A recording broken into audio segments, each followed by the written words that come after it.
In the beginning, before the temples rose from the sand and before the Nile carved its promise of life across the desert, there was only the rhythm of the river and the whispers of the gods.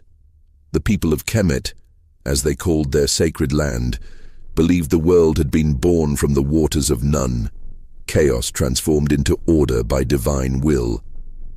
Yet, even in that first act of creation, where the god Atum brought forth life from himself, there existed a mystery older than temples and kings, a story of creation that spoke of self-love, duality, and union without boundaries.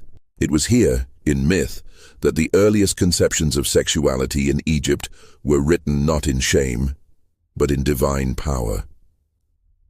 Atum, it was said, stood upon the first mound that rose from the flood, and having no companion, created the first gods, Shu and Tefnut, through an act of self-stimulation. To the Egyptians, this was not a story of moral judgment, but of sacred self-creation, of balance achieved through one's own essence. The act was neither condemned nor hidden. It was a symbol of fertility and cosmic harmony, revealing that desire, in all its forms, was a force through which life itself emerged. In this primal act, the boundaries between masculine and feminine, giver and receiver, were dissolved. Desire was divine. As centuries passed, the Egyptians wove these ideas into their understanding of the world. Sexuality was not merely a biological instinct, it was a reflection of Ma'at, the cosmic order. To live in balance with Ma'at was to understand that love, pleasure, and union were extensions of creation itself. The gods loved, fought, and desired with the same intensity as humans. The divine could be jealous, passionate, and even transgressive. And so, to love outside of what would later be called convention was not rebellion, it was participation in the mystery of existence. Among the earliest depictions of such divine love were those of Horus and Seth, the gods whose eternal rivalry mirrored the struggle between order and chaos. Their story, told in temple carvings and whispered by priests during rituals, carried undertones that would shock later civilizations. After the murder of Osiris, Horus sought vengeance against his uncle Seth, the embodiment of violence and desert storms. Yet in one strange and symbol-laden episode, Seth sought to humiliate Horus not by the sword, but through an act of forced intimacy. He desired to dominate Horus, to show his supremacy through sexual conquest. The story took a turn, however, that transformed the meaning entirely. Horus, cunning and composed, reversed the act, tricking Seth into being the one shamed. When the gods convened to judge the dispute, the evidence of Seth's humiliation was revealed, not in horror or moral outrage, but as proof of Horus's superiority. The tale, layered with symbolism, was not about morality or sin. It was about power, deception, and the inversion of dominance. Yet within its strange erotic subtext, Egypt revealed something profound: that sexual acts, even those between men, could be understood in political and cosmic terms, not simply as questions of right or wrong. In this mythology, sexuality was fluid, divine, and complex. There was no homosexual or heterosexual. These words belonged to a later world obsessed with classification. To the ancient Egyptians, desire existed within a continuum of creation and chaos. The act itself carried meaning only within the context of balance, what upheld Ma'at and what disrupted it. Love between men or between women could be blessed, mocked, or ignored, depending on how it served the harmony of the world. It was not identity that mattered, but equilibrium. As dynasties rose and fell, this philosophical foundation shaped the way Egyptians lived and loved. The evidence is scattered across tomb walls, in the subtle gestures of painted figures, and in the inscriptions left by those who wished to be remembered not merely as rulers or priests, but as lovers. Among these, one of the most enigmatic discoveries is the tomb of Niankhkhnum and Khnumhotep, high officials who lived during the 5th dynasty around 2400 BCE. Their shared tomb, uncovered at Saqqara, offers perhaps the most intimate glimpse into same-sex affection in the ancient world. On the walls of their burial chamber, the two men are shown embracing, their noses touching, a gesture reserved for husband and wife. Their names are entwined, forming a single phrase that can be read as joined in life, joined in death. Archaeologists once hesitated to call them lovers, preferring to label them brothers. But the art tells a different story. Their wives are depicted in the background, small and distant, while the two men dominate the central scenes, hand in hand, side by side, forever together. In their tomb, death itself could not separate them. The Egypt of Niankhkhnum and Khnumhotep was a world where relationships were bound by ritual and symbolism. Tombs were eternal homes, carefully designed to preserve the essence of their occupants for eternity. To be depicted in the embrace of another was to declare that one's soul was linked with theirs forever. This was not done lightly. Their story has become a testament to the quiet endurance of love between men, a love strong enough to be carved into stone for all time. But while the tomb at Saqqara captures one luminous example, the broader Egyptian record suggests that such expressions, though rare, were not isolated. Erotic poems from later periods speak of desire that transcends gender. In the songs sung by workers and peasants, in the playful verses painted on ostraca, the boundaries of affection blur. Men speak of beauty in other men with admiration, sometimes teasingly, sometimes reverently. The gods themselves, embodiments of all human emotion, loved without constraint. Ra took forms both male and female. Isis and Nephthys mourned Osiris with devotion that crossed familial boundaries. And in later Greco-Egyptian syncretism, the androgynous god Harpocrates embodied both silence and sensuality. Yet for all this fluidity, Egypt was also a civilization of structure. The priests of Amun, the scribes of Thoth, the artisans of Thebes, they lived in a world where propriety and ritual guided every act. Love could be sacred, but it could also be dangerous if it disrupted the order of the temple or the purity of the priesthood.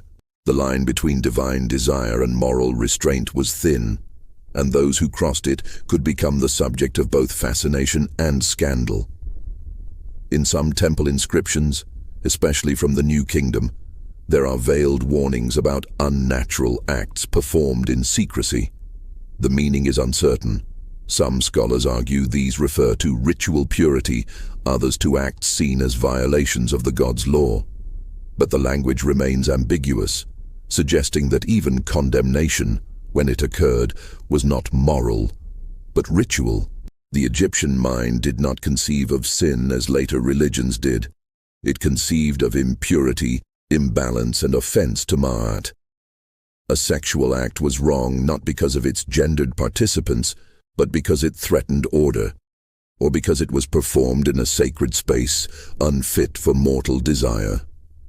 Beyond the temples, life was less restrained. In the markets of Memphis and the docks of Thebes, desire followed its own rules. Servants, soldiers, and sailors formed bonds that blurred the lines between friendship and affection. In letters preserved on papyri, one man writes to another with tenderness that goes beyond camaraderie, using phrases of longing and devotion. These were not political declarations, but human ones. Fragments of lives lived in the shadow of the pyramids, where love found expression even when history forgot their names. It is tempting to see in all this a hidden community, an ancient reflection of modern identity. But to the Egyptians, there was no need for categories. To love was simply to participate in the eternal dance between creation and decay. When the Nile flooded, it did not ask who was worthy, it simply gave life. So too did the gods, whose desires shaped the heavens and the earth. And when men mirrored the gods in their own desires, they were not condemned. They were human, part of the cycle. As centuries passed, however, Egypt's openness began to shift. Foreign influence brought new gods, new moral codes, and new ideas about purity. The Hyksos, the Persians, and later the Greeks and Romans, each left their mark not only on Egypt's politics, but on its understanding of love. Yet even as outsiders imposed their values, the old stories remained, hidden in the walls of tombs and in the hearts of those who still prayed to the ancient gods. The whispers of the past refused to fade. And so, beneath the sands, the memory endured. A civilization that did not name or condemn what others would call forbidden. Egypt had seen love in all its forms and found in it not sin but meaning. For in the eyes of the Nile, every union was a reflection of the eternal balance, the ceaseless flow between life and death, creation and destruction, man and God. And in that reflection, the truth of their humanity shone brighter than the sun that rose each morning over the desert's edge. The wind still moves across Saqqara, carrying the dust of forgotten centuries. Somewhere beneath that golden light, two men lie side by side, their names carved together for eternity. They did not ask to be remembered as rebels or symbols. They asked only to be remembered as one. And perhaps in that quiet wish lies the first whisper of the untold history of homosexuality in ancient Egypt, a story not of defiance, but of belonging. As the Nile drifts toward the sea, it carries with it the weight of these forgotten loves, flowing onward to new ages that would try to define, restrict, and erase what Egypt once accepted as part of the divine order. But before those tides come, there remains much to uncover. Of how kings, priests, and poets shaped their desires into ritual and myth, and how the gods themselves mirrored the love of mortals. For the story of Egypt's hidden affections does not end in one tomb. It stretches through dynasties, temples, and legends that bind heaven and earth. And it is there, in the hearts of the pharaohs and the prayers of their priests, that the next chapter begins. In the twilight of the Old Kingdom, when the sun dipped low over the Nile and the scent of incense drifted from the temples of Heliopolis, the pharaoh stood as the living god among mortals. His body was the vessel of Horus, his voice the decree of Ra. To the people of Egypt, his desires were not merely human whims, they were cosmic expressions, reflections of divine will. Yet behind the perfection of the statues, behind the colossal monuments and the polished limestone faces, there lay human longing, vulnerability, and the secret patterns of affection that no scribe dared to name aloud. The pharaoh was the axis between heaven and earth, but he was also a man, one capable of tenderness, jealousy, and forbidden intimacy. In the royal courts, where attendants whispered and eunuchs guarded the sacred chambers, sexuality became a language of both devotion and power. The pharaoh's lovers were chosen not only for beauty, but for loyalty, for the assurance that desire would not betray the throne. Among these lovers, history remembers queens and concubines. But in the silenced corridors of palace life, there are traces of another kind of closeness. One that challenged the boundaries between duty and pleasure, between companionship and passion. Ancient inscriptions rarely spoke directly of the pharaoh's private life, for the king's body was sacred and untouchable. Yet art, more daring than words, often hinted at what text concealed. In the tomb of a royal steward from the Middle Kingdom, a wall painting shows the king seated beneath the canopy of a pavilion, his hand resting gently upon the shoulder of a male attendant. The gesture is affectionate, familiar, almost tender. It may be nothing more than a symbol of royal favor, but in Egyptian art, gestures were never random. Every touch, every glance, carried meaning. The relationship between kings and their male companions was often cloaked in the language of ritual. The pharaoh was served by followers of the house, young men of noble birth chosen for their beauty, education, and grace. They attended to his daily needs, bathed him, dressed him, and accompanied him in ceremonies. To serve the pharaoh was to serve the divine. To touch him was to touch the god. In such intimacy, the line between devotion and desire blurred easily. The court poet of Amenemhat once wrote of the king's radiance, describing his skin as gleaming with gold, his lips sweeter than wine. Though intended as praise, the language vibrates with sensual undertones, a kind of longing disguised as reverence. In Thebes, under the gaze of the temples of Amun, the priesthood cultivated an even more complex relationship with sexuality. The god Amun himself was a mystery, hidden, unseen, yet fertile beyond measure. His priests practiced rituals of purification that involved both abstinence and symbolic union. It was believed that to serve Amun, one must embody both restraint and devotion. Yet in the privacy of the temple, desire was not always absent.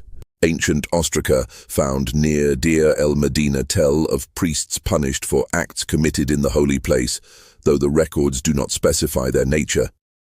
Some scholars suspect these were same-sex liaisons between acolytes, moments of passion condemned not for whom they loved, but for where they dared to love. For in Egypt, the temple was not merely a house of worship, it was the body of the god. To violate its sanctity with mortal passion was to disturb the cosmic balance. But outside its walls the rules shifted. The same acts that could pollute a sacred space might be seen as natural in the mortal realm. The Egyptian understanding of purity was situational, not absolute. What was forbidden in the sanctuary could be sacred in the bedchamber. The myths of the gods reflected this duality. Osiris and Isis represented the ideal union, husband and wife, life and resurrection. But other deities embodied fluid forms of love.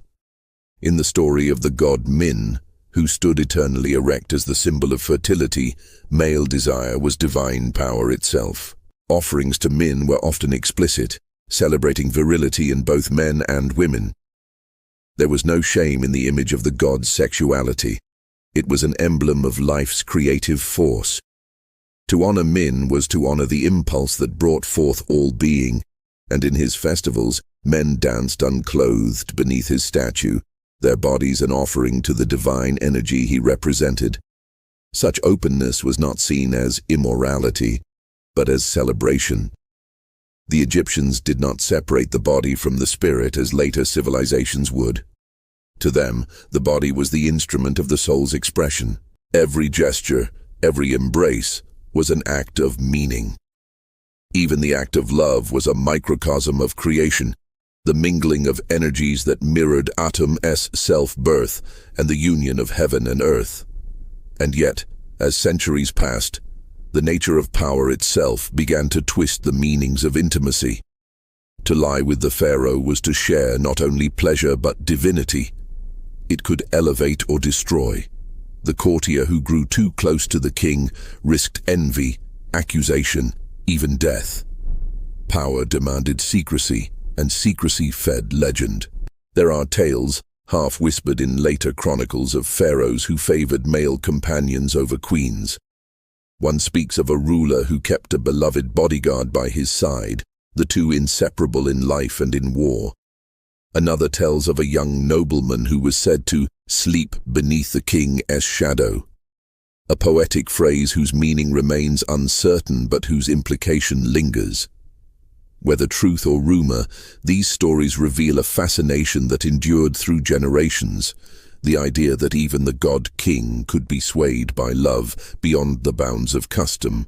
Perhaps the most haunting echo of this appears in the reign of Akhenaten, the heretic pharaoh who broke with tradition to worship the Aten, the sun disk that shone equally on all beings. Akhenaten's revolution was not merely religious, it was sensual. His art transformed the royal image, softening the masculine form into androgyny, elongating limbs, swelling hips, blurring the lines of gender. In reliefs from Amarna, Akhenaten and his queen Nefertiti are shown with identical faces, as if they were two halves of the same being.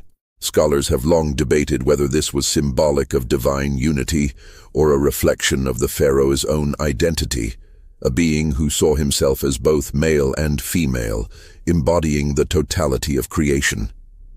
In Akhenaten's world, love transcended the ordinary.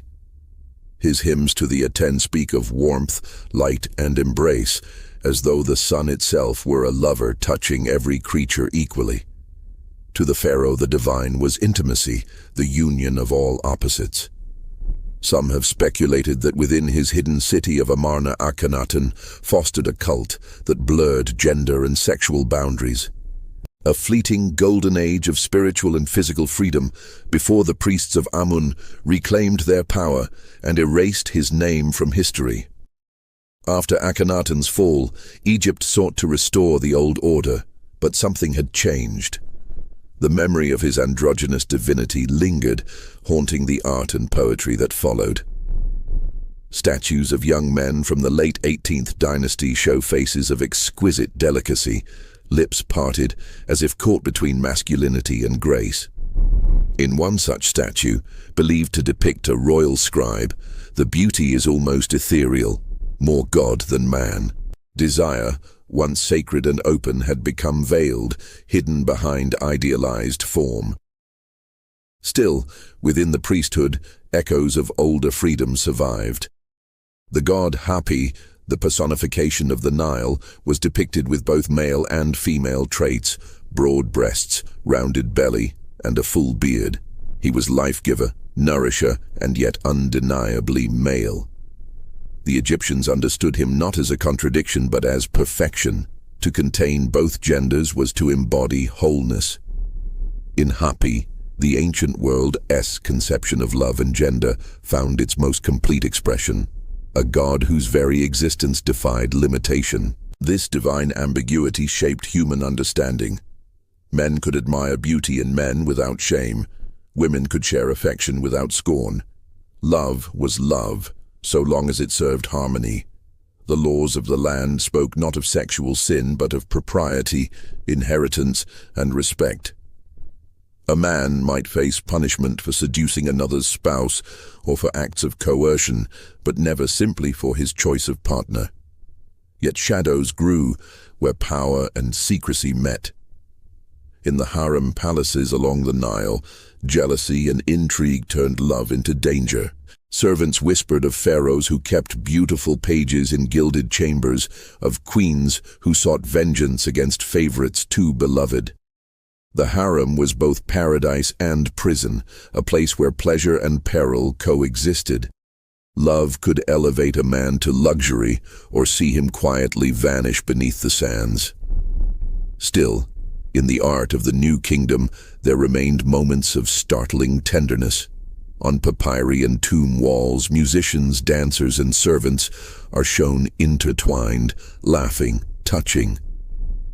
The gestures are soft, spontaneous, fragments of a society that did not yet bind affection in chains of fear. A fragment of verse found near Thebes reads, "My friend, whose skin is like polished bronze, whose voice makes my heart leap, when I see you, I am reborn." It is unsigned, unclassified, and timeless. As Egypt's empire reached its zenith, stretching its borders into Nubia and the Levant, foreign influence began to seep into its spiritual life. The priests of Astarte and Baal brought with them ideas of sexual morality that would later harden into prohibitions. Yet for centuries, the Egyptians resisted. They saw no sin in what was natural, no blasphemy in love freely given. The pharaohs, for all their divine pretense, were still men moved by beauty, by companionship, by the desire to be seen and understood. Beneath their crowns, their hearts beat with the same longing as the farmers by the riverbank or the soldiers returning from war. And though history rarely recorded it, the silent traces remain, in art, in legend, in the knowing eyes of statues that gaze across millennia. Perhaps this is the truest legacy of ancient Egypt's view of love. That divinity lay not in restraint, but in recognition, that to see beauty in another, regardless of form, was to glimpse the face of the gods themselves. And so, the pharaoh's desires, hidden though they were, became the mirror of the divine. Through them, Egypt told a story older than time, that love is not bound by body, gender, or name, but flows, like the Nile itself, ever onward, reshaping the sands of memory with each passing age. As the empire's golden light begins to wane and foreign tongues echo through the sacred halls, Egypt's understanding of love stands at a crossroads. The old gods will soon face new faiths, new laws, and new fears. Yet before the river of history carries us into that transformation, there remains one more realm to explore. The world of the priests, magicians, and common folk, whose daily lives reveal the unspoken truths of the heart, where love was both blessing and danger, hidden in rituals, whispered in hymns, and written in stars above the desert night. In the shadow of the great temples where incense thickened the air, and the chant of prayers rose with the first light of dawn, there lived a class of men who walked the narrow line between human passion and divine purity, the priests of Egypt. They were the keepers of secrets older than kings, the interpreters of the god's will, and the stewards of rituals that bound the land to the heavens. To them, love was not merely an emotion, it was a sacred energy, the pulse of the universe itself. Each temple in Egypt had its rhythm, its mysteries. In Thebes, the house of Amun thrummed with songs of creation and renewal. In Heliopolis, priests studied the cosmic marriage of sun and sky. In Memphis, the cult of Ptah celebrated the craftsman's divine touch, the creation of beauty through the shaping of matter, an act that mirrored the union of body and soul. And in every city from the bustling delta to the far deserts of Nubia, men and women took vows of service to the gods, pledging their bodies and hearts to a life that often demanded silence about the desires that stirred within them. To be a priest in Egypt was to live within dualities.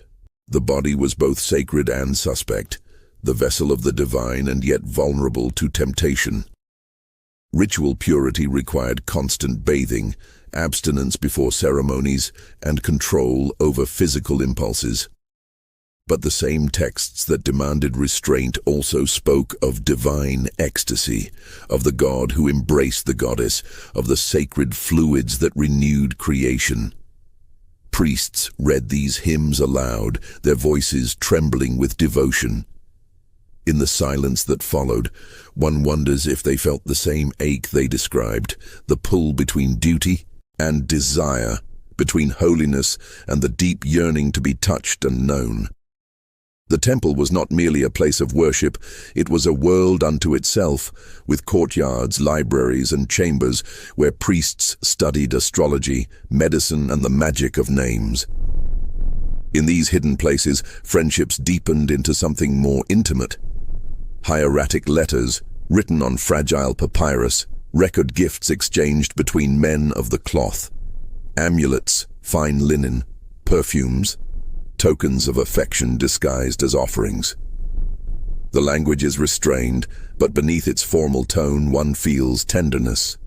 May your car be nourished by the sweet scent of this oil. One priest wrote to another, a line that reads like devotion but feels like longing. Among the rituals performed by these men were the daily awakenings of the gods' statues. At dawn, the high priest would enter the sanctuary, alone, to open the doors of the shrine and behold the image of the deity. He would anoint it with oil, dress it in fine linen, and whisper words of adoration. The act was intimate, almost erotic, a human hand caressing divine flesh. It was believed that the god spirit inhabited the statue, that the priest's touch bridged heaven and earth. In that moment of anointing, when fingers met the cool stone of the divine body, desire and worship became one.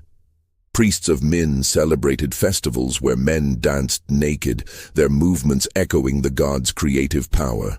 To serve Min was to honor the generative forces of life, to see pleasure not as indulgence, but as divine energy. In the temple of Hathor, goddess of love and music, the priests and priestesses joined in songs that celebrated beauty and joy. The goddess was called Mistress of Drunkenness, and her festivals were wild with laughter and dance. Wine flowed freely, and the boundaries between genders blurred beneath her blessing. The participants, adorned in garlands and gold, sang of the sweetness of love and the ache of separation. "You are the breath that fills my lungs," one hymn reads. "Without you, I am dust." Though dedicated to the goddess, these words could have been spoken from one human to another. There were whispers, of course, accusations of excess, of forbidden acts in the name of devotion.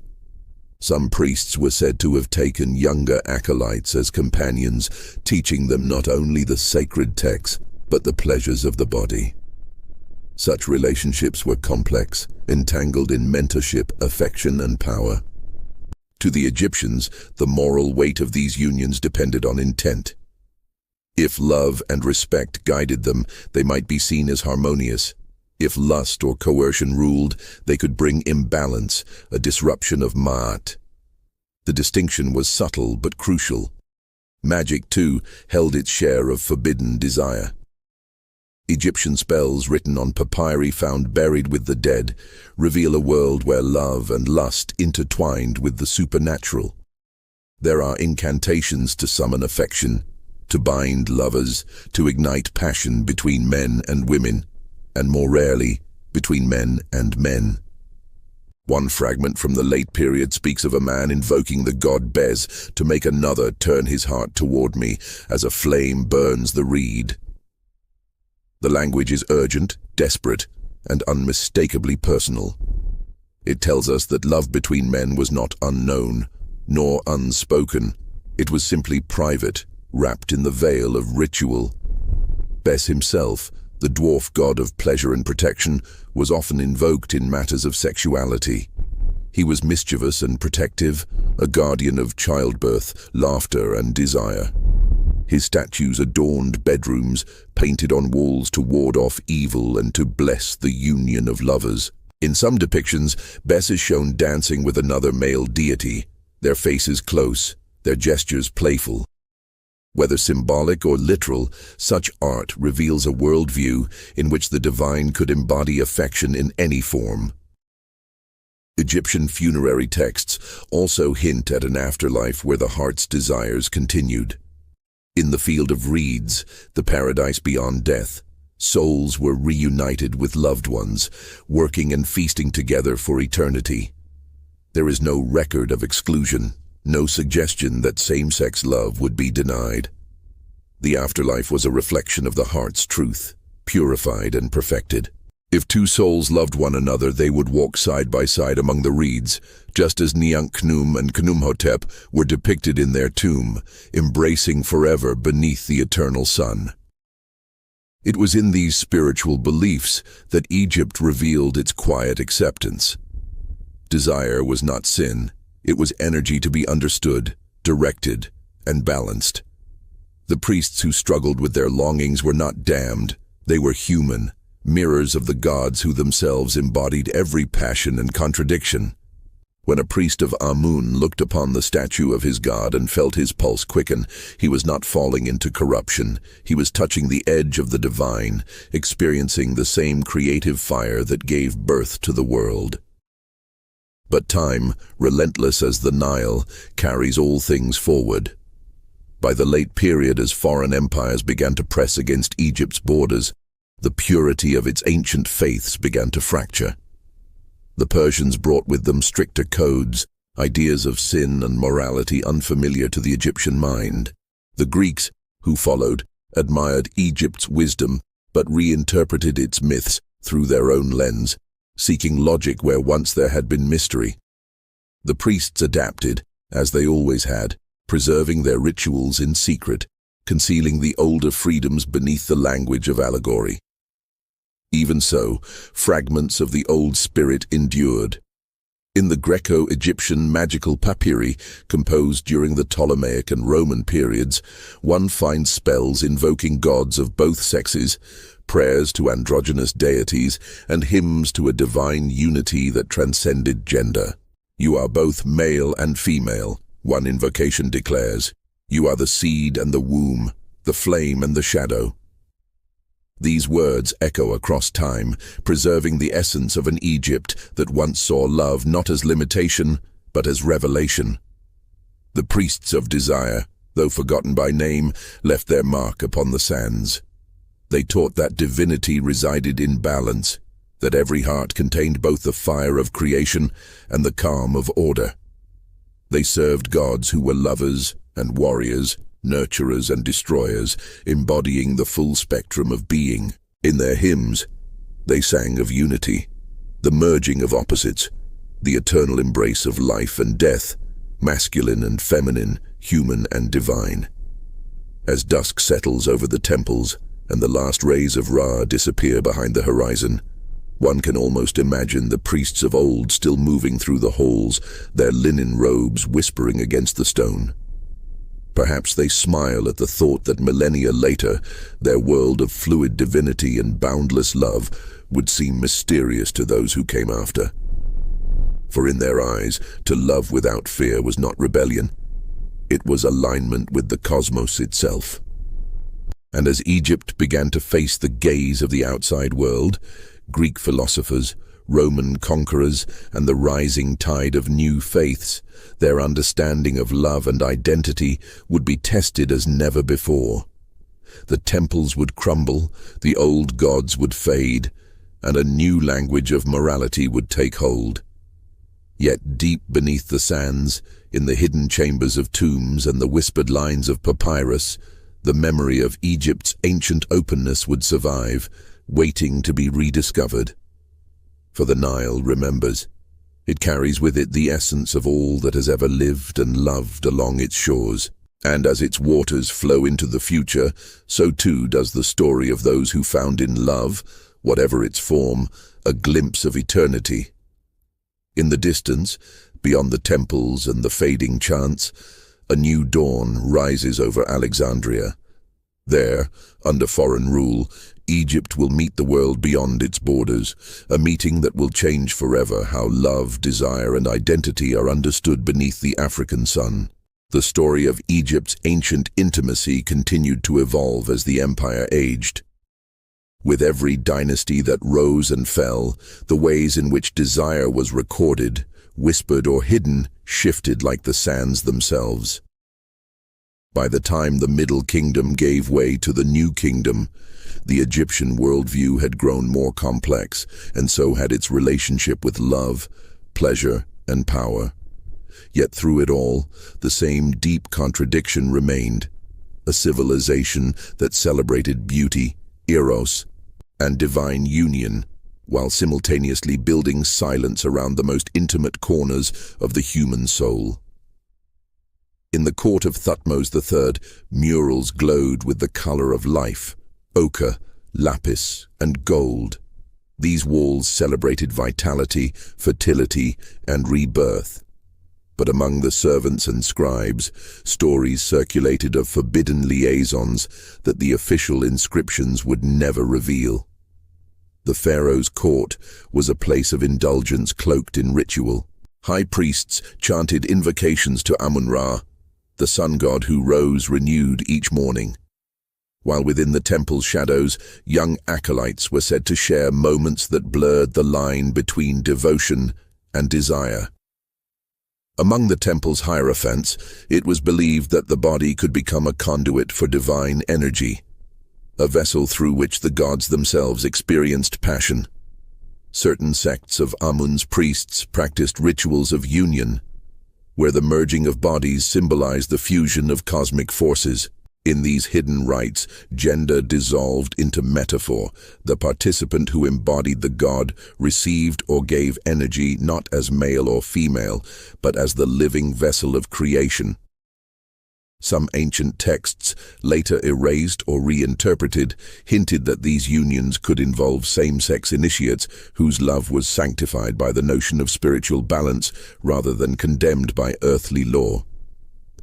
Farther up the Nile, in the city of Thebes, there lived a sculptor named Menkaper and a scribe named Horemheb, whose story endured only through a fragmentary poem discovered in a tomb centuries later. The poem described two men whose hearts were entwined like reeds upon the water. It spoke of them walking by moonlight, offering prayers to Hathor, the goddess of love, for the strength to remain unseen. Some scholars believe this was an allegory, but others, those who have read too deeply into the rhythm of the words, insist it was no mere metaphor. The verses were tender, vulnerable, human. They hinted that in private, beneath the weight of empire and expectation, love between men existed quietly, sincerely, and with the same longing that filled all mortal hearts. In ancient Egypt, the boundary between the mortal and divine was porous. Every act of intimacy, from conception to ritual touch, was imbued with cosmic symbolism. The Egyptians did not view sexuality through moral binaries of right and wrong as later cultures did. They saw it through the prism of balance, ma'at, the eternal order of things. Homosexuality, when it appeared in myth or symbol, was rarely treated as sin, but rather as a reflection of the god's own diverse manifestations of desire. Still, as society became more stratified and religion more centralized, some aspects of personal life were increasingly controlled. The gods could express all things, but mortals had to live within the law. Even so, love persisted where law could not reach. In tombs of artisans and officials, there are traces of tenderness that defy the rigidity of history. One painting from the village of Deir el-Medina shows two men sharing a wine cup, their eyes soft, their hands overlapping in a gesture of trust. It is small, easy to overlook, yet it radiates warmth.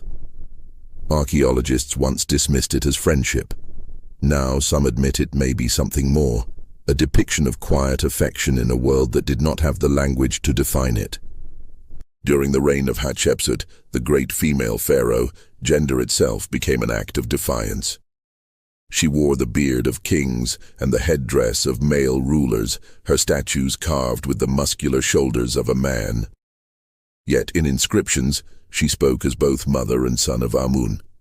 To her people, this duality was divine. To later historians, it was revolutionary. Some have speculated that her presentation of self, neither strictly male nor female, reflected a broader Egyptian comfort with fluidity in identity. If a pharaoh could embody both masculine and feminine energies to maintain Mayat, perhaps ordinary Egyptians could also express themselves in ways that transcended rigid definitions of gender and love. Hatshepsut's reign became a mirror of what Egypt's myths had always whispered, that love, creation, and divinity required both halves of the soul to intertwine, however they might appear. The priests who served her temple at Deir el-Bahari preserved hymns that spoke of two bodies united as one light beneath the sun. Though the hymns make no mention of sexuality, their language of blending, of unity beyond form, carries an unmistakable resonance. Egypt's gods were never limited to human expectations. Why should their creations be? Yet with the passing centuries came new winds. The arrival of foreign rulers, Hyksos invaders, then Persians, then Greeks, began to reshape the ancient understanding of love. Egyptian culture had once been a river flowing freely through myth, spirit, and human experience.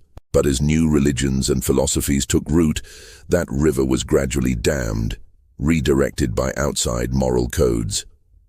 By the time of the late period, the once celebrated acts of union between divine opposites became more narrowly defined. The fluidity that had characterized Egypt's earlier centuries began to harden.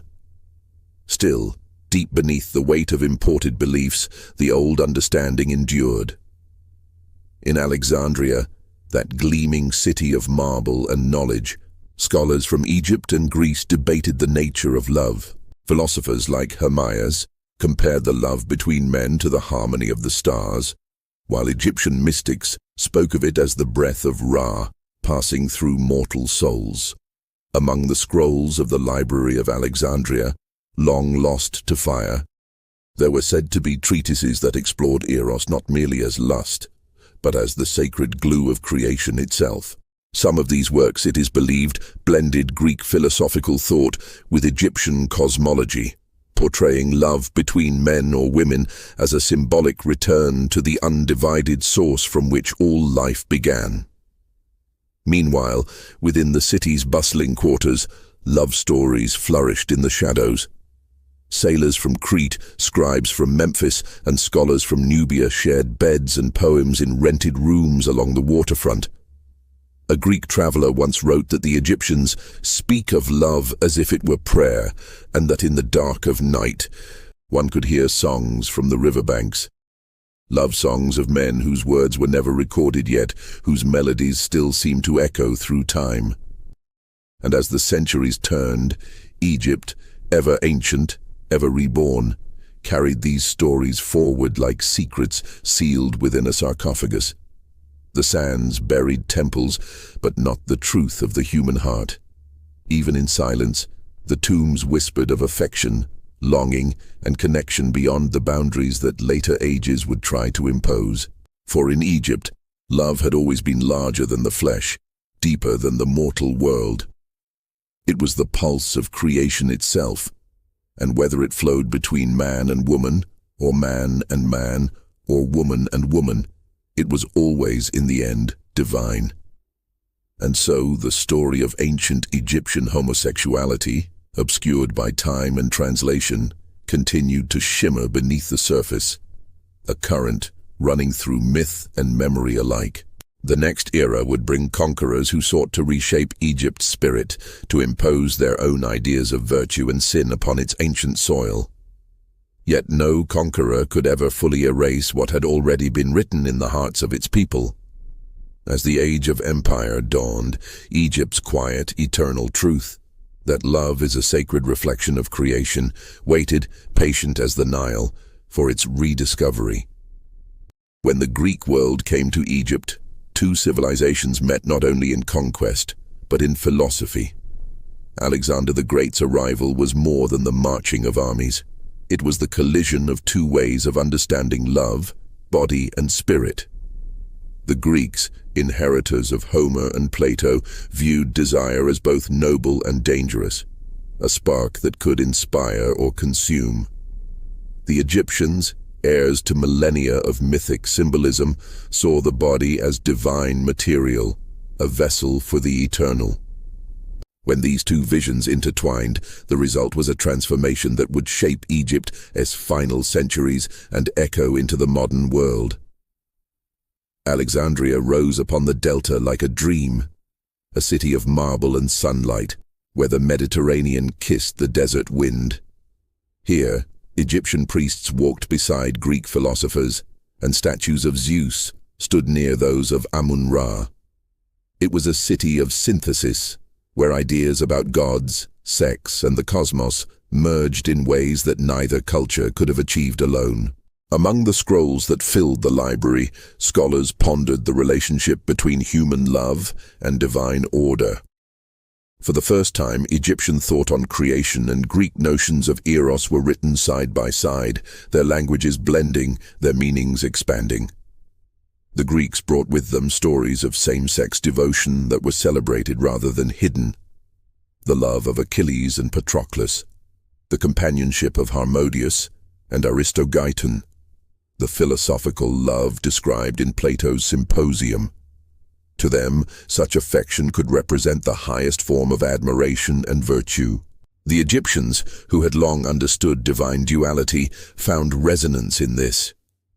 They saw in Greek eros the reflection of their own ancient belief that love, in all its forms, was a bridge between the mortal and the sacred. Yet this meeting of minds also birthed tension. Greek influence introduced a more defined hierarchy between partners, a pattern that would subtly alter Egyptian perceptions of gender and power in intimacy. In the reign of the Ptolemies, the royal court became a theater of these blended customs. The dynasty, though Macedonian by blood, adopted Egyptian ceremony and theology.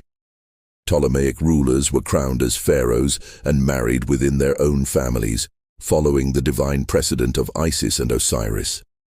In this world, love was not simply emotion, it was a political tool, a mystical act, and a performance of legitimacy. The blending of masculine and feminine energies in ritual was not new, but now, Greek artistic influence made the human form more overtly sensual. Wall paintings and reliefs from this period display bodies intertwined with an intimacy that borders on erotic. The gods themselves portrayed in poses of embrace once considered too mortal for depiction. The philosopher Aristarchus wrote during his stay in Alexandria that the Egyptians see no contradiction in beauty. All forms are divine when touched by the light of Ra.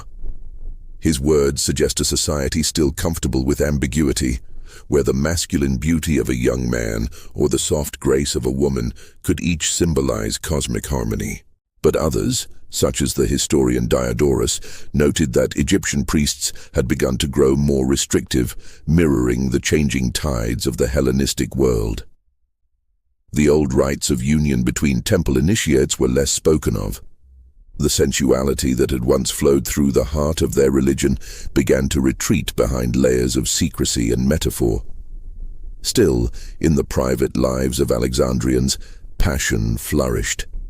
In the city's poets' quarters, same-sex love became the subject of song and inscription. Fragments of papyri tell of sailors whispering vows to each other before departing to Cyprus, and of women writing lamentations for female lovers lost to marriage or war. These were not official texts or state records. They were personal, fragile, alive. They reveal that while religion and politics may have grown cautious, the human heart remained bold. One of the most evocative tales from this era is that of a temple singer named Callista and a Nubian priestess called Nephrura. According to later Greek accounts, they met during a festival of Isis, where hymns to the goddess filled the air with perfume and firelight. The two women became inseparable, composing songs that spoke of the hidden star that rises between two hearts. Their relationship, though condemned by some, was celebrated in secret by others, particularly those who served in the goddess's temples, where female energy was both revered and feared. To love another woman in that sacred space was to mirror Isis herself, eternal, powerful, and complete without the need of a man. The cult of Isis, spreading across the Mediterranean, carried fragments of these Egyptian understandings to Rome and beyond. In her mysteries, worshippers experienced rebirth through ritual immersion, symbolic death, and resurrection. In these moments, one's gender, class, and identity dissolved into pure spirit. The Roman poet Apuleius later described such rites as a union of souls beyond the flesh, a phrase that scholars believe was inspired by Egyptian ritual tradition. Whether or not Apuleius knew it, he had inherited the ghost of an older, freer view of love. But even as Egyptian culture influenced its conquerors, new shadows fell upon the land. With the spread of Greek Stoicism and later Roman conservatism, public attitudes toward sexuality began to harden. What had once been sacred was now suspect. The temples that had celebrated fertility and union were repurposed for more orthodox purposes, their reliefs defaced, their hymns lost. Love that did not serve family or empire was increasingly seen as indulgence, even deviance. Yet behind closed doors, the old ways survived. In the privacy of bathhouses, in the intimacy of servant quarters, and within the hearts of poets, desire still moved like the Nile beneath the desert, invisible, eternal, unstoppable. The last pharaoh, Cleopatra VII, embodied the final fusion of Egyptian and Greek sensibilities. Her beauty was legendary, but her power lay in her understanding of both worlds, the mystical sensuality of her ancestors and the intellectual eros of the Hellenistic age. While her affairs with Julius Caesar and Mark Antony dominate the annals of history, whispers from her court suggest a ruler who embraced love in all its forms. Ancient writers, eager to slander her, accused Cleopatra of decadence and moral corruption, claims that may conceal truths about her freedom to defy convention. In a court filled with poets, priests, and scholars, where gendered attire and roles were fluid during festivals and rituals, it is not difficult to imagine that love was celebrated as art rather than bound by law. When Rome finally conquered Egypt, the old gods retreated into myth.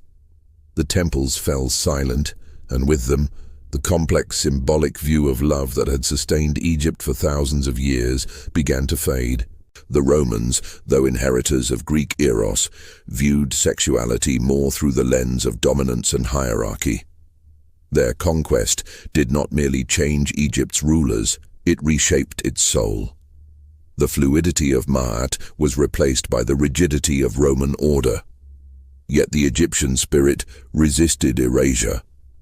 Even Roman Egypt retained fragments of its ancient wisdom, inscriptions that spoke of two spirits sharing one heart, funerary art that subtly depicted paired figures of the same sex intertwined in the afterlife.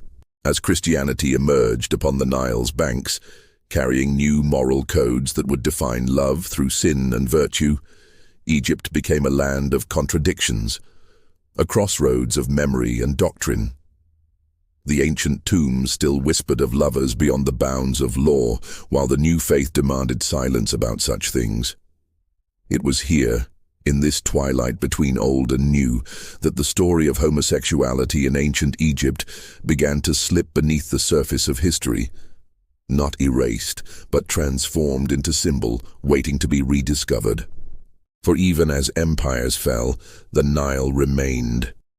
And the Nile, like love itself, does not forget. Its waters carried the echoes of every whispered confession, every secret vow, every touch between those who defied the expectations of their time.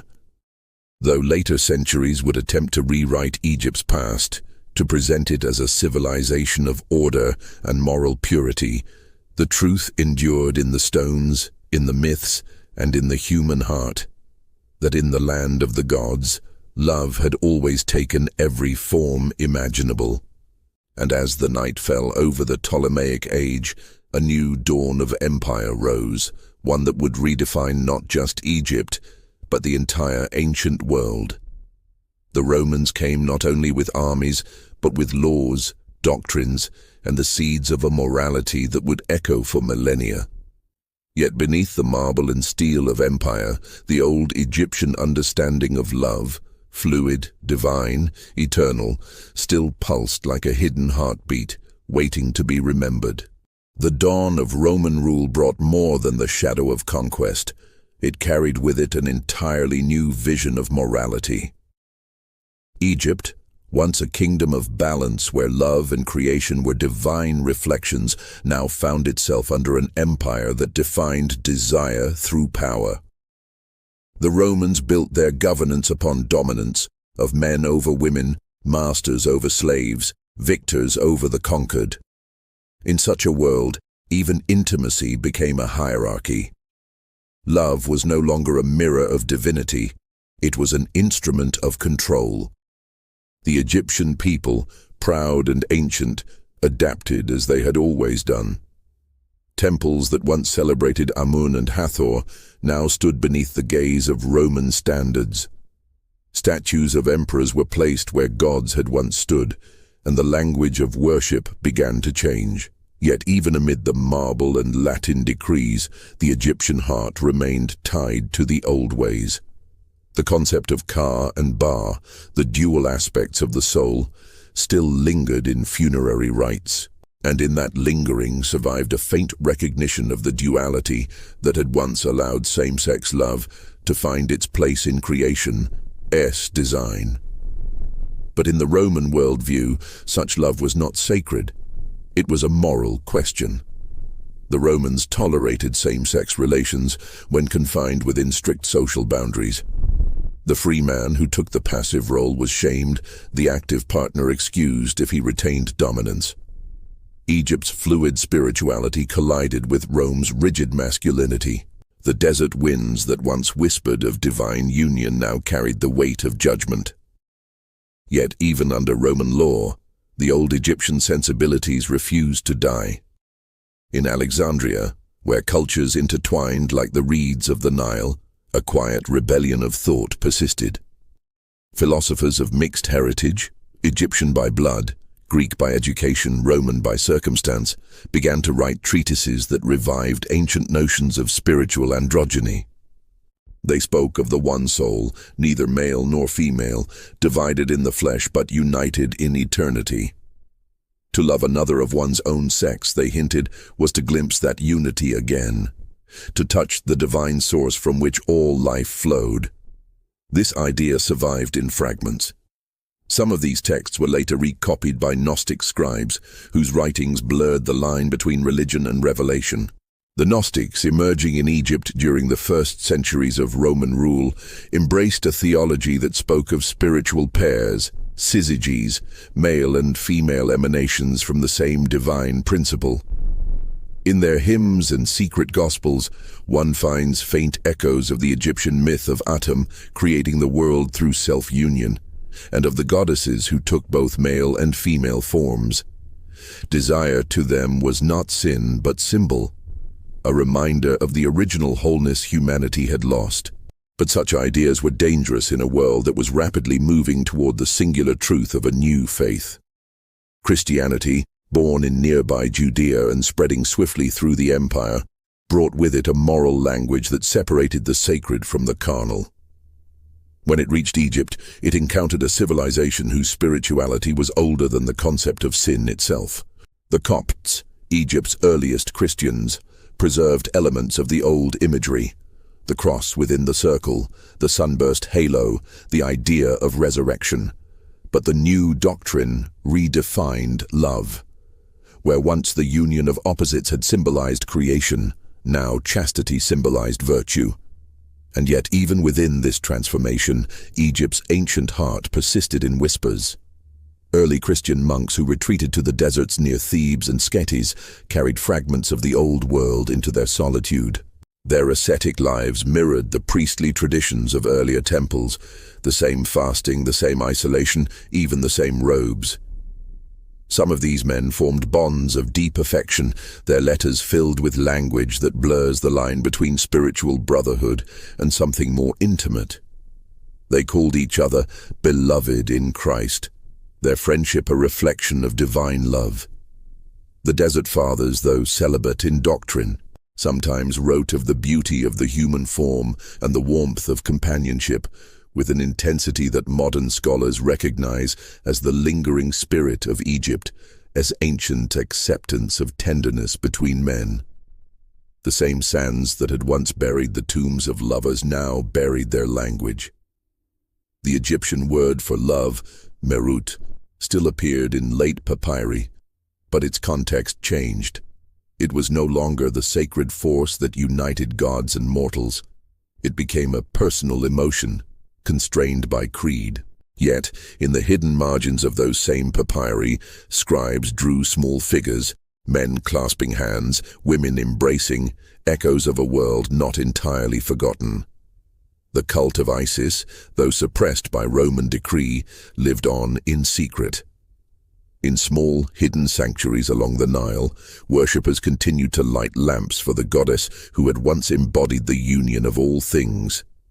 To her devotees, love was still an offering, a way to glimpse eternity through mortal connection.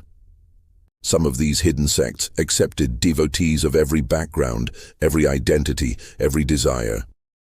In the dim glow of their rituals, the ancient concept of sacred love, love unbound by gender, flickered like a fading star refusing to die.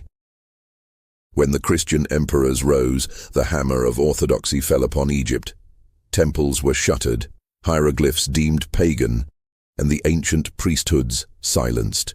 The story of Nianchchnum and Khnumhotep, once carved with tenderness into limestone, was forgotten beneath centuries of dust. But Egypt is a land that buries and preserves in equal measure. What was hidden was also protected.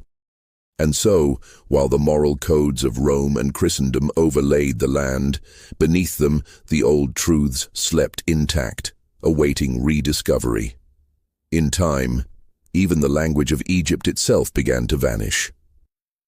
The last hieroglyph was inscribed in the late 4th century, when the final priest of Isis at Philae locked the temple doors. An entire worldview disappeared behind stone. Yet the Nile still flowed, indifferent to empire and creed. Its floods continued to mirror the cycle of life, death, and renewal, the same rhythm that had once defined the Egyptian understanding of love. The silence of that final age was not the silence of absence, but of waiting. Beneath monasteries, in forgotten papyri, in myths retold as fables, fragments of the old world endured. Centuries later, when scholars and explorers returned to Egypt with curiosity and arrogance, they would uncover those same tombs, those same inscriptions. And they would find, to their astonishment, that Egypt had once spoken of love in ways their own world still feared to acknowledge.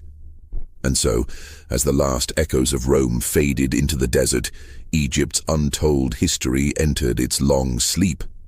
The lovers of the Nile, men and women whose affection had once been sanctified by gods, became ghosts in stone, remembered only by the wind. But the Nile remembers. Its waters carry memory like a secret current, and though the empires of men crumble, the river always returns. The story was not over. For in the centuries to come, explorers, archaeologists, and dreamers would reopen the tombs, translate the inscriptions, and rediscover the fragments of Egypt's ancient tenderness. And when they did, the world would once again hear the quiet truth Egypt had known from the beginning, that love, in all its forms, is as eternal as the river itself. The next chapter would not unfold in temples or palaces, but in the minds of those who sought to uncover the past, men and women who looked upon the carvings and dared to see what others denied. The age of rediscovery was coming, and with it, the chance for the ancient voices to be heard again. Centuries passed, and the sands grew heavy with silence. The old gods slept, buried beneath layers of conquest and conversion.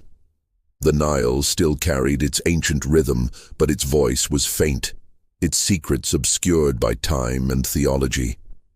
For 1,000 years, the tombs of the pharaohs lay sealed, their carvings fading in the darkness. Egypt, once the cradle of mystery, became a land of ruins, a whispered legend among the empires that rose and fell after it. But the river waited, patient as eternity itself. It knew that one day, eyes from a distant age would return, seeking the truths buried in its depths. When Napoleon's expedition arrived in 1798, it came with cannons and scholars alike. The French soldiers saw only conquest, but the scientists who followed them saw revelation. They carried notebooks, sketch pads, and a hunger for knowledge.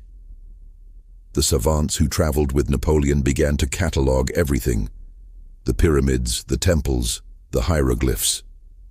For the first time in centuries, the ancient language of Egypt stirred again under the gaze of human curiosity. Yet what they found challenged their world more than they could have imagined.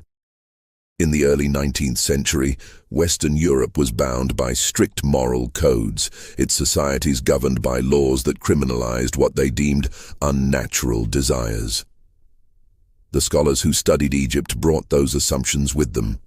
When they entered the tomb of Khnum and Khnumhotep, they saw two men depicted with their noses touching, the most intimate gesture of affection in Egyptian art, and hands entwined as though in marriage. The scene mirrored those of husband and wife found throughout other tombs. But rather than seeing what was plainly before them, the early Egyptologists twisted their interpretations. They called the men brothers, friends, or priestly companions. Anything but lovers. It was not ignorance that blinded them, but fear. The fear of confronting the possibility that the most advanced civilization of antiquity had accepted, even celebrated, what their own world condemned. Yet despite their denial, the evidence persisted. More carvings surfaced, more depictions of intimacy between men, more inscriptions that hinted at bonds of affection that transcended friendship. The language of ancient Egypt, once deciphered by Champollion in 1822, began to speak again, and with it came voices the modern world was not ready to hear. Among the scholars who dared to see differently was an eccentric British explorer named Amelia Edwards. Traveling the Nile in the 1870s, she chronicled its temples and monuments with the eye of a poet. Her book, 1,000 Miles Up the Nile, was filled with admiration for Egypt's grandeur, and with subtle rebellion against the rigid moral order of her time. Though she never wrote openly of it, her letters and her lifelong companionship with another woman revealed a spirit attuned to the quiet defiance buried in Egypt's past. Perhaps that is why she lingered longest at Saqqara, where the tomb of Nianch-Khnum and Khnumhotep rested. Perhaps she felt, even if she could not say, the echo of a love story that spoke across millennia. As the Victorian era deepened, Egypt became a mirror for Europe's obsessions and anxieties. Explorers dug feverishly, seeking mummies, treasures, and proof of the Bible's history. But the deeper they dug, the more they uncovered a civilization that refused to fit neatly into their moral framework. The Egyptians had worshipped gods who were both male and female, celebrated fertility in forms that defied prudishness, and depicted affection between people of the same sex, without shame. For those who wished to see the ancients as noble precursors to Christian virtue, this was an inconvenient truth. And so began a century of erasure disguised as interpretation. Museums displayed the bodies of pharaohs, but hid their myths. Archaeologists photographed walls, but omitted the scenes that suggested forbidden intimacy. When reports described the tombs, any mention of same-sex affection was softened, disguised as ceremonial embrace or familial unity. Egypt's truth was buried again, this time not by sand, but by scholarship. Yet truth has a way of surviving censorship. In the early 20th century, as psychology and anthropology began to challenge old moral boundaries, a few scholars returned to the evidence with new eyes. Sir E.A. Wallace Budge, the famed curator of the British Museum, hinted in his translations that Egyptian sexuality had been far more complex than previously admitted. Though cautious in his language, his footnotes contained quiet provocations, remarks about ritual affection, and the union of dual souls. Others followed. James Henry Breasted, the great American Egyptologist, described Egyptian love poetry as modern in its tenderness, boundless in its expression. And in the growing world of literature, Egypt became a symbol of freedom, a land where love had once been divine. Poets of the early 20th century, some secretly queer themselves, wrote of Egypt as a dream of lost acceptance.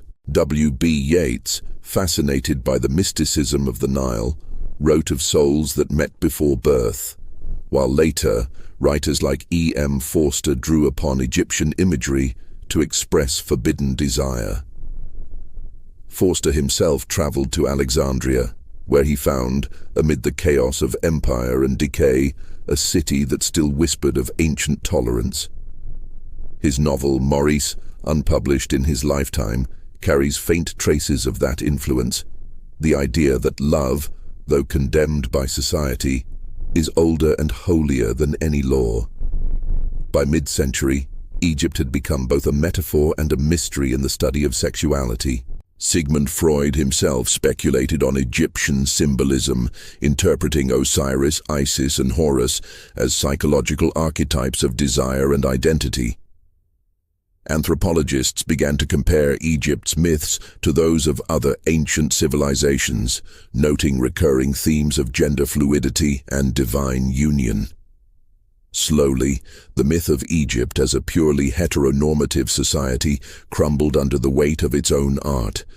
But even as scholarship advanced, colonial attitudes lingered. The Western world continued to see Egypt through its own moral lens, romanticizing its grandeur while suppressing its truths. The temples were restored, the mummies catalogued, the hieroglyphs translated. Yet the emotional life of ancient Egyptians remained muted in public discourse. Only in the late 20th century would historians begin to speak openly of Egypt's queer history. When modern researchers revisited the tomb of Niankhunum and Khnumhotep with new methodologies, digital scans, linguistic precision, and cultural context, they confirmed what intuition had always whispered. The two men were not brothers, not colleagues, but lovers buried side by side. Their tomb was designed as a shared eternal home, their titles interwoven, their depictions identical. In life, they had served as royal manicurists to the pharaoh, men of skill and intimacy. In death, they were immortalized as one soul in two bodies, their embrace carved into eternity. This revelation marked a turning point. What had once been denied was now undeniable. Scholars began to re-examine other depictions, other relationships once dismissed as platonic. They found patterns, repetitions of gestures, symbols of pairing, linguistic hints of affection. Egypt's monuments, once seen as silent, now sang again with human emotion. The rediscovery was not just archaeological, it was philosophical. It forced the modern world to confront its assumptions about the past, and by extension, about itself. If ancient Egypt, the foundation of so much human civilization, had embraced a more fluid understanding of love, then perhaps our own rigid categories were the illusion. Perhaps the ancients, in their myths of divine unity and their tombs of shared eternity, had understood something we had forgotten. And so, under the same sun that had once shone on the builders of pyramids, a new generation of historians, artists and activists began to reclaim the story. They saw in Egypt's past not just mystery, but validation, proof that love, in all its forms, had always existed, had always sought to be remembered. The sands of time, though deep, could not bury truth forever. And as the 21st century dawned, the tombs of Egypt no longer whispered. They spoke. They told the story of Niankhunum and Khnumhotep, of Hatshepsut's defiance of gender, of the sacred unions once enacted in temples of gold. They spoke of a world where love had been divine, not forbidden, and of how humanity, in its pursuit of progress, had forgotten its own origins. But history, like the Nile, flows in cycles.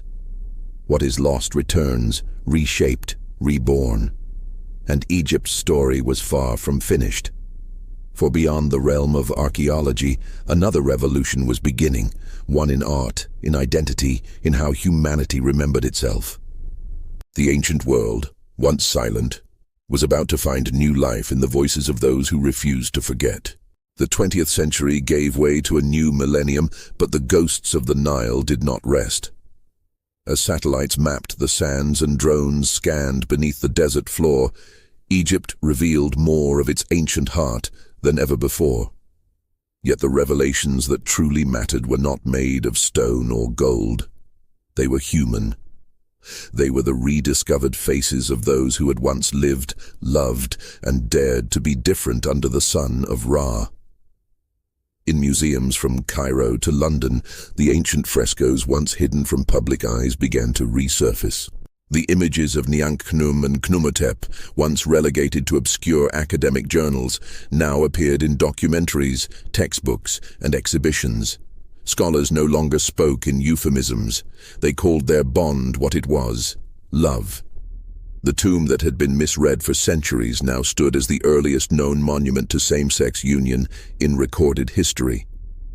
Its walls, covered in scenes of domestic harmony, rituals and offerings, became an anthem of endurance. The rediscovery resonated far beyond academia. Artists, writers, and filmmakers began to draw inspiration from Egypt's openness, reimagining the past as a mirror for the struggles of the present. In novels and screenplays, the gods returned, not as distant deities, but as voices for liberation. Osiris and Seth were rewritten as cosmic lovers, Horus as the child of divine reconciliation, and Isis as the eternal mother who blessed love in all its forms. Myths once bound to temples found new life in the language of activism and art. But Egypt itself was a land divided between memory and modernity. Under the surface of Cairo's vibrant streets and Alexandria's faded elegance lay the tension between an ancient past of openness and a contemporary society shaped by colonial influence and imported morality. For centuries, Egypt had absorbed the creeds of conquerors: Persian, Greek, Roman, Arab, Ottoman, British, each leaving its mark not just on its architecture, but on its moral landscape. What had once been fluid became rigid. What had once been divine became taboo. Still, whispers survived in the cracks of tradition. In the tales of Sufi mystics, love between men was sung as a path to God. In the poems of Abu Nuwas, the Abbasid poet who lived centuries after the pharaohs, echoes of Egyptian sensuality endured, verses that celebrated beauty, wine, and affection without apology. Even in the folk songs sung along the Nile, fragments of those ancient rhythms remained, as though the river itself refused to forget. By the late 20th century, Egypt became a paradox, a land of ancient tolerance and modern repression. The political shifts of the post-colonial era brought both pride and fear. To reclaim national identity, many turned to religion, drawing sharp lines between sacred and profane. The same sands that had buried tombs now buried truths once more. Archaeologists still worked in the field, but their findings about ancient sexuality were often softened for public release. Museum guides skipped the more controversial inscriptions. Textbooks avoided the subject altogether. It was as though the memory of Egypt as ancient acceptance threatened the moral structures of the modern world. Yet truth, once awakened, refuses to sleep again. Independent Egyptian scholars, many working quietly under pseudonyms or abroad, began to challenge the official narratives. They wrote essays about the tombs, translated forgotten love poems, and published works on the fluid identities of gods like Hapi, the hermaphroditic spirit of the Nile. They found in the papyri fragments of letters that spoke not of shame, but of longing, words that transcended time. "My heart leaps when I see you," read one fragment from a New Kingdom text. "You are my desire, my breath, my reflection." For the global LGBTQ+ community, these rediscoveries became more than historical curiosity, they became validation. Egypt's ancient art and literature demonstrated that queerness was not modern invention, not rebellion against nature, but part of the human story from its beginning. When activists marched in pride parades holding signs that read "Love is ancient," they were not being poetic, they were being factual. In time, the tomb of Niankhnum and Khnumhotep became a pilgrimage site of sorts. Quietly, discreetly, people from around the world came to see it. Archaeologists, historians, and couples who saw in those carvings their own reflection. Some left flowers at the entrance, others stood in silence, letting their eyes trace the lines of the two men's embrace. It was not worship, it was recognition. The power of the image transcended time. To see two men depicted as one soul, sharing eternity, was to understand that love had never needed permission to exist. The pharaohs might have fallen, the gods forgotten, but the essence of humanity, its capacity to love beyond boundaries, had remained. Egypt had preserved it in limestone, patient and waiting. Yet there was another layer to Egypt's story. one that reached into the metaphysical, where myth and memory intertwined. The Egyptians had believed that the soul, the Ka, could live on through remembrance. To speak the name of the dead was to grant them immortality. And so, when the world began to speak again of Niankhnum and Khnumhotep, of Hatshepsut's dual identity, of the androgynous gods who ruled before time, it was not merely history being told, it was resurrection. The ancient souls stirred again in collective memory, made eternal by the act of remembrance. In this way, the study of Egypt's queer past became not just an academic pursuit, but a spiritual one. It asked of humanity, what have we chosen to forget? What truths have we buried to protect our illusions of morality? And if we could remember that once, under the same sun, love was sacred, could we not imagine a future where it might be again? Artists began to answer those questions through their work. Painters reimagined the walls of tombs, replacing eroded hieroglyphs with vibrant colors. Poets wrote in the voices of forgotten lovers, addressing each other across centuries. Musicians blended the haunting tones of ancient flutes with modern electronic soundscapes, creating songs that felt like incantations, bridging past and present. Each act of creation was an offering, a way to restore what time and intolerance had erased. In universities, new fields emerged: queer archaeology, gender studies in antiquity, comparative mythology of sexuality. Egypt stood at the heart of these disciplines, not merely as a case study, but as proof that queerness was not a modern aberration, but an ancient constant. The gods themselves had modeled fluidity. The myths of creation spoke of the world born from a self-embracing God. The first spark of existence had been an act of self-love. And so, as the world entered the 21st century, the narrative shifted. Egypt was no longer just a land of mummies and pyramids. It was a testament to the diversity of the human soul. Its art and texts whispered a truth the modern world had long forgotten, that to love was not to sin, but to participate in the eternal. Still, the story was incomplete, for even as the ancient past illuminated, the modern world cast its shadows. In Egypt today, discussions of sexuality remain fraught, shrouded in stigma and risk. Yet history has a strange way of bending toward justice. The same truths once hidden in tombs now circulate online, in films, in whispered conversations that cross borders. Egypt's legacy, its mythic embrace of love without boundary, has become a beacon once more, not just for historians, but for those seeking belonging in their own time. The Nile flows still, indifferent yet eternal. Its waters reflect both the stars of the gods and the neon lights of the modern world. It remembers everything: the prayers of priests, the laughter of lovers, the cries of kings. And if you stand by its banks at dusk, when the call to prayer echoes through the air and the horizon burns gold, you can almost hear them. The ancient voices, gentle and patient, reminding us that love, like the river, always finds its way home. The story of Egypt's untold history of homosexuality is not merely about the past. It is about continuity, the unbroken current of human desire, creativity, and courage. It is about what happens when the world tries to silence something that cannot be silenced. It is about love carved in stone and rediscovered in the digital age, enduring through conquest, religion, and time itself.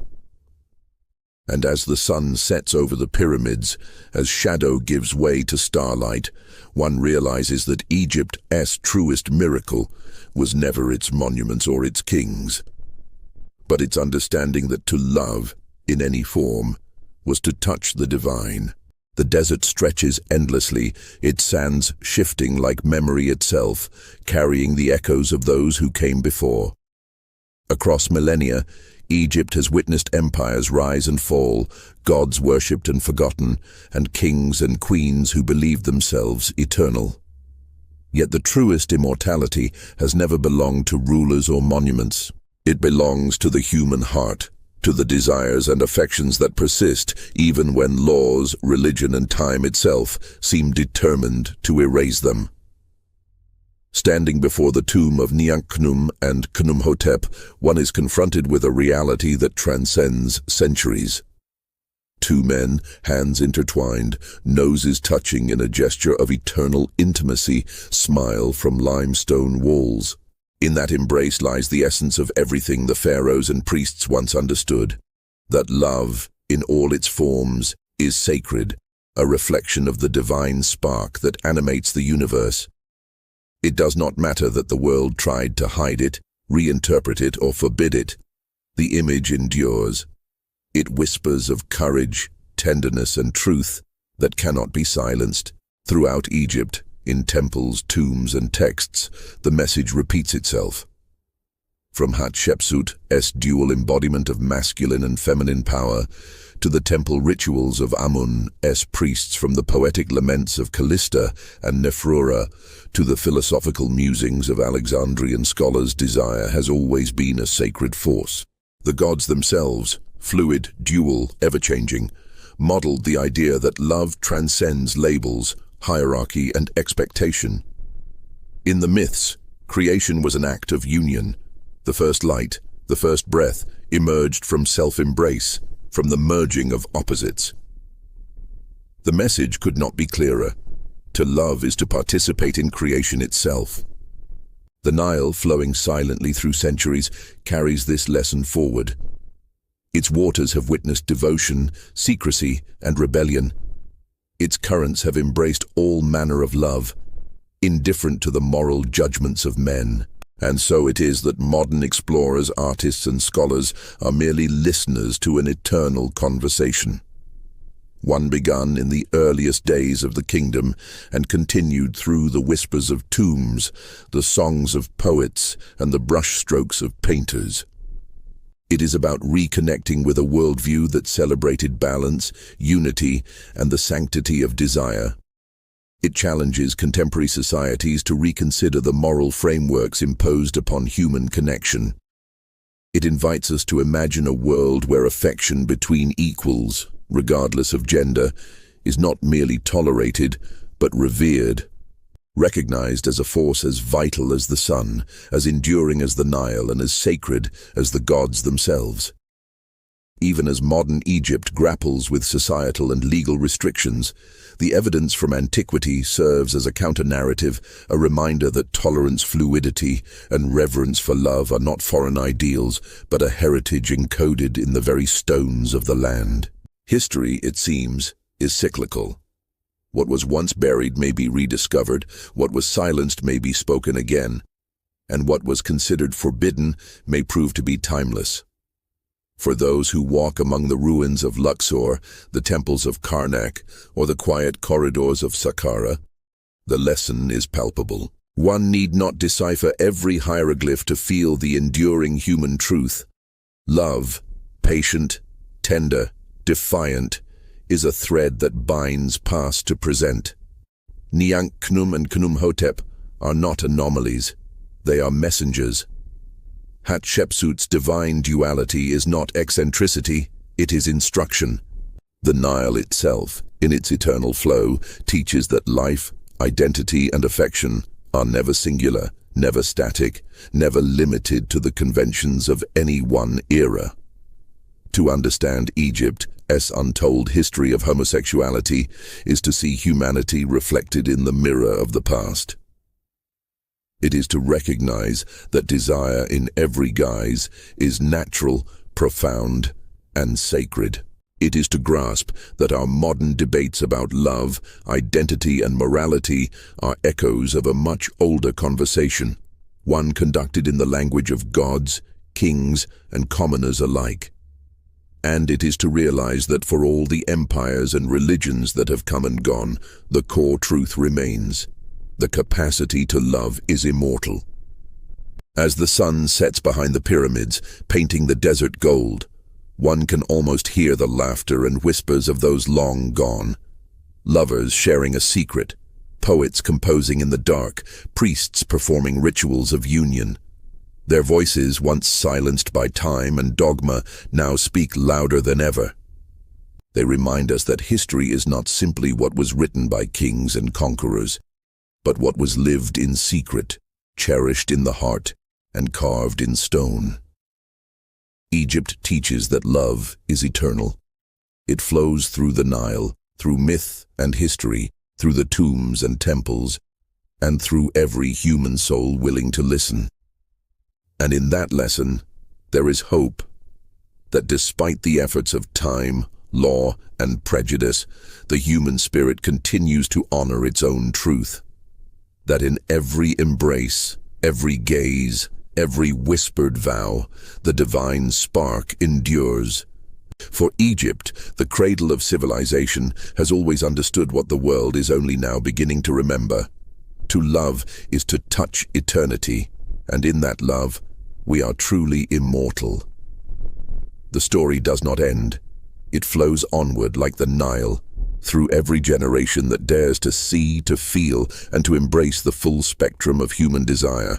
And so, the legacy of ancient Egypt, its myths, its tombs, its eternal embrace, lives on, waiting for those who are willing to listen and, in doing so, to honor the sacredness of love itself.